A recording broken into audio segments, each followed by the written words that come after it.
नमस्कार दोस्तों। SK online hub में आप सभी का स्वागत अभिनंदन है। आज हम राजस्थान की जो चित्रकला है इस टॉपिक का हम अध्ययन करेंगे। तो जो इस चैनल पे नए हैं वो चैनल को सब्सक्राइब करें, लाइक, और जिन्होंने पिछली जो कक्षाएं हैं वो नहीं देखी हैं वो चैनल पे जाकर पिछली जो कक्षाएं हैं वो देख सकते हैं। तो चलिए अपन चलते हैं अपने टॉपिक के ऊपर, राजस्थान की चित्रकला।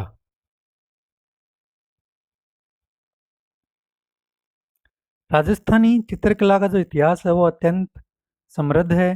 राजस्थानी चित्रकला की जन्मभूमि मेदपाट या मेवाड़ है, जिसने अजंता की चित्रण परंपरा को आगे बढ़ाया। प्रारंभ में राजस्थानी चित्रकला पर जैन शैली, अपभ्रंश शैली का जो प्रभाव था, किंतु कालांतर में राजस्थान की चित्रकला मुगल काल से समन्वय स्थापित कर परिमार्जित हुई। 17वीं शताब्दी से मुगल साम्राज्य के प्रसार और राजपूत चित्रकला पर मुगल शैली का जो प्रभाव वो स्पष्ट दिखाई देने लगा। 17वीं तथा 18वीं शताब्दी के प्रारंभिक काल को राजस्थानी चित्रकला का स्वर्ण युग माना जाता है।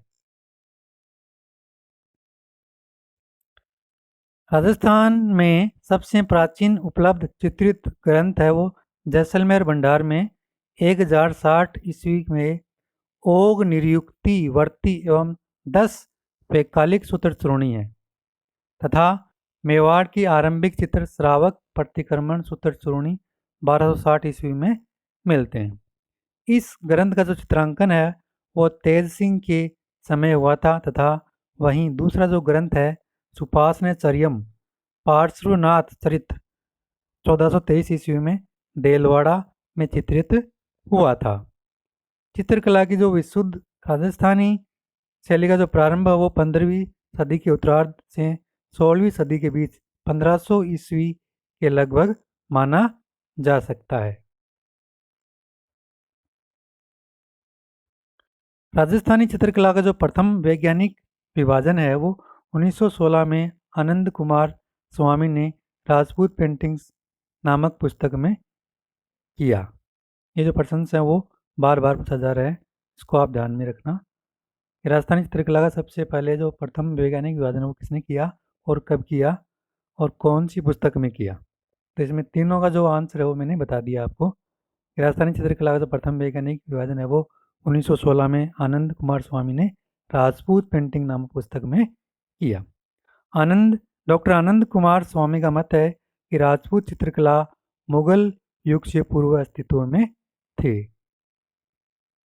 अब अपन विभिन्न जो शैलियाँ हैं उनके जो प्रमुख चित्र हैं वो कौन कौन से हैं, ये भी जो एग्जाम्स में है वो बहुत बार पूछे गए हैं।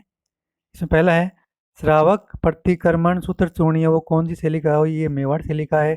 कलप सूत्र है वो मेवाड़ शैली का है। बणी ठणी है वो किशनगढ़ शैली का है। गुलिस्ता है वो अलवर शैली का है। रागमाला सेठ है वो कोटा शैली का है। बिहारी सतसई है वो जयपुर शैली का है।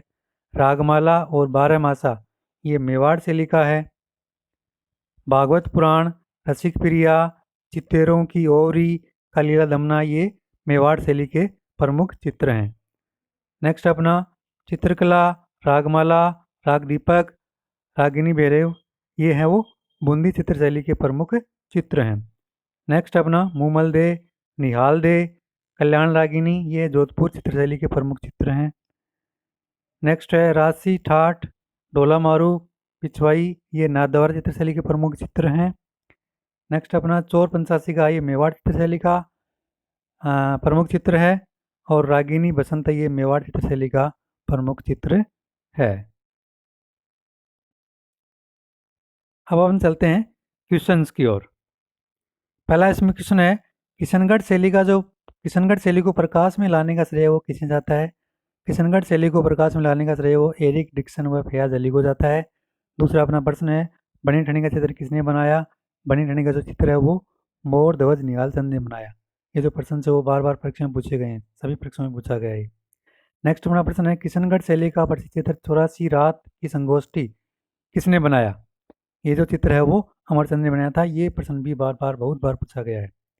बनी ठनी के चित्र को भारत की मोनालिसा किसने बताया? तो बनी ठनी के चित्र को भारत की मोनालिसा है वो एरिक डिक्सन ने बताया है। नेक्स्ट अपना प्रश्न है, किशनगढ़ चित्र शैली में मुख्यतया किस आभूषण का चित्रण हुआ है? किशनगढ़ चित्र शैली में नाग के आभूषण वेशरी का चित्रण वो हुआ है।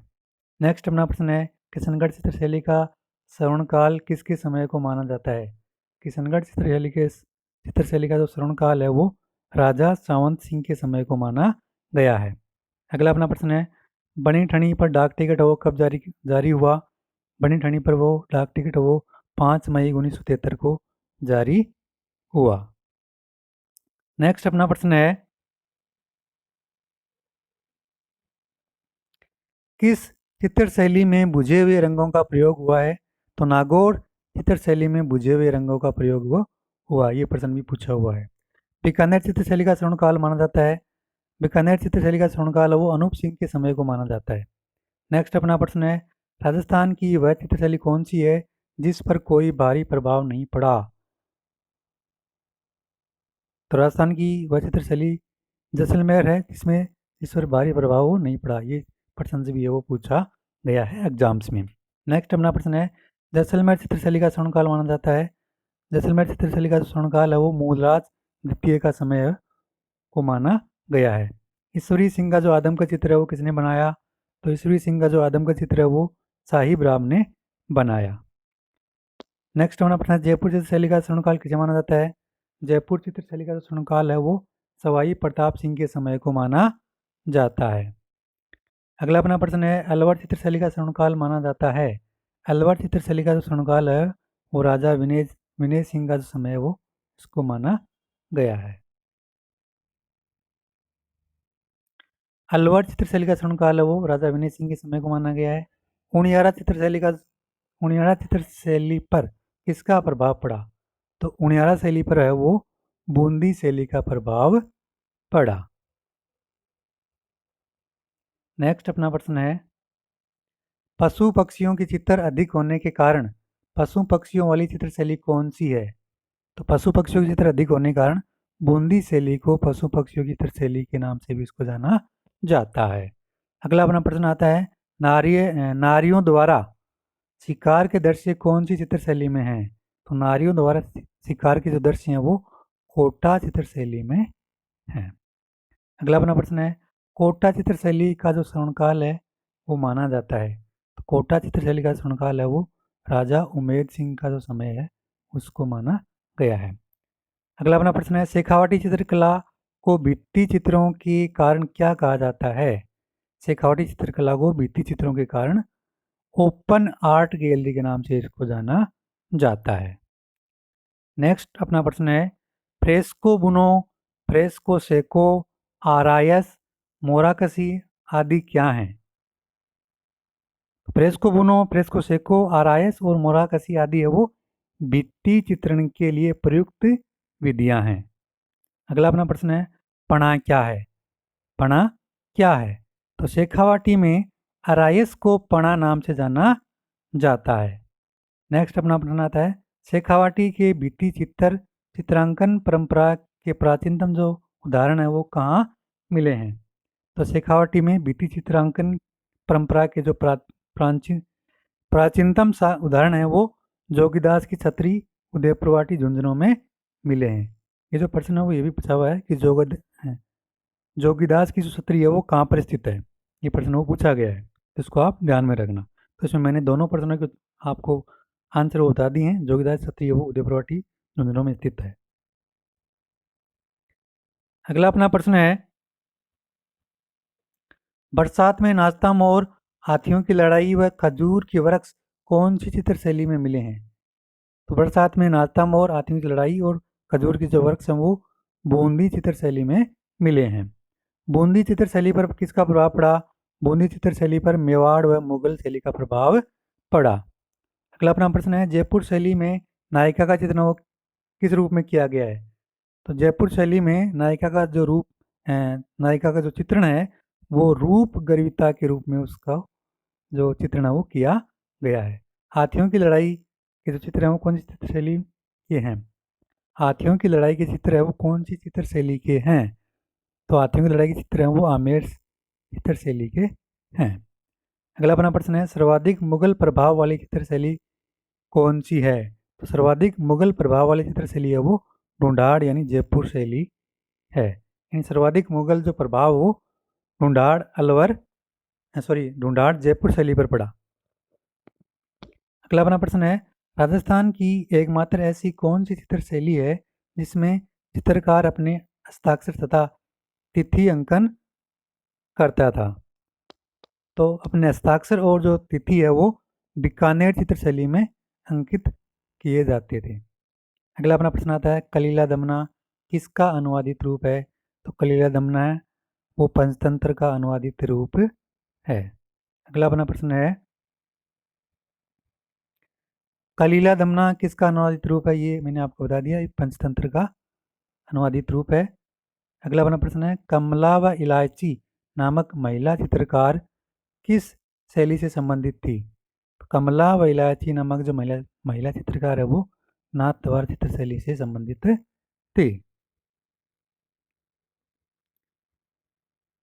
अब अगला अपना आता है, राजस्थानी चित्रकला को 4 स्कूलों में बांटा गया है और 4 स्कूल कौन कौन से हैं और उनमें कौन कौन से चित्र हैं वो शामिल है, ये इसमें मैं बताया। इसमें जो पहला आता है मेवाड़ स्कूल। मेवाड़ स्कूल में उदयपुर है, नाथद्वारा है, चावंड है, देवगढ़ है, शाहपुरा है, बनेड़ा है, बागौर है, बेगू है, केलवा इत्यादि जो हैं इस मेवाड़ स्कूल में इसको गिना जाता है। अब दूसरा आता है अपना मारवाड़ स्कूल। मारवाड़ स्कूल में जोधपुर आता है, बीकानेर आता है, जैसलमेर आता है, किशनगढ़ आता है, नागौर शैली आती है, गानेराव शैली आती है, रिया आती है, बीना आता है, जूनिया आता है आदि। ये जो मारवाड़ शैली वाला है ये अभी जो संस्कृत डिपार्टमेंट की जो सेकंड ग्रेड की एग्जाम्स हुई थी उसमें ये प्रश्न पूछा गया था।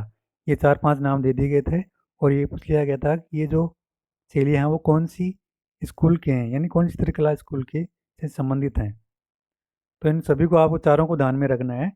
ये प्रश्न है वो एग्जाम से पुटअप हो सकता है। अगला अपना है ढूंढाड़ शैली।